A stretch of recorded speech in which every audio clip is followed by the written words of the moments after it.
DJ Shiv Narayan music by Riya studio Khagaria.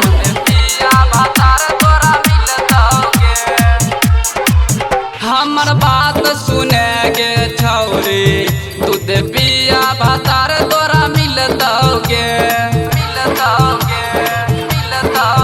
हमर बात सुने गे छौरी दूध पिया भातार तोरा मिलतौगे। कहे छो तलियार वाला छौरा गे, कहे छो तलियार वाला छौरा गे, तोरा गुच्ची में गुल्ली नहीं पिलतौगे। हमर बात सुने गे छौरी दूध पिया भातार तोरा मिलतौगे।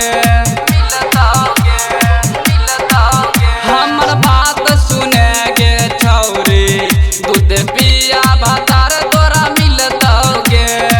कहे छो तलियार वाला छौरा गे, कहे छो तलियार वाला छौरा गे, तोरा गुच्ची में गुल्ली नहीं पिलतौगे। हमर बात सुने गे छौरी दूध पिया भातार तोरा मिलतौगे।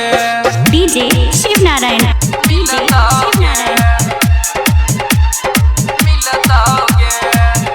Music by Riya studio Khagaria. सगरे से घूम फिर के है तो मांगतो दूध पियल भातार गे। हाथ से तो ओकरा केतनो हिलैबी होय तो ने ओकर खार गे, होय तो ने ओकर खार गे। सगरे से घूम फिर के है तो मांगतो दूध पियल भातार गे। हाथ से तो ओकरा केतनो हिलैबी होय तो ने ओकर खार गे। सुनिल हमर बतिया गे, सुनिल हमर बतिया गे, कबो रतिया में चौकी नहीं लतौगे। हमर बात सुने गे छौरी दूध पिया भातार तोरा मिलतौगे। हमर बात सुने गे छौरी दूध पिया भातार तोरा मिलतौगे। डीजे शिव नारायण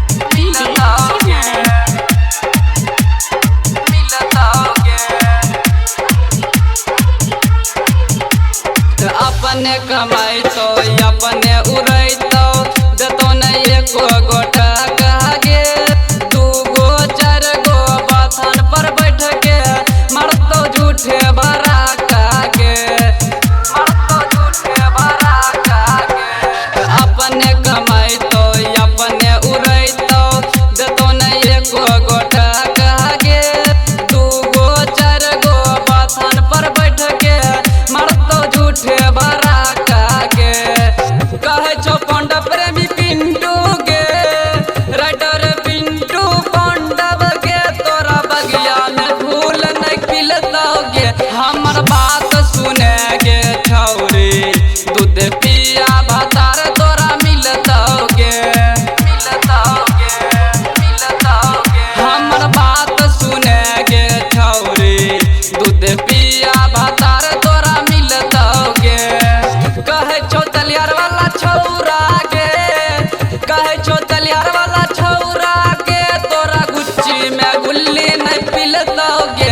हमर बात सुने गे छौरी दूध पिया भातार तोरा मिलतौगे।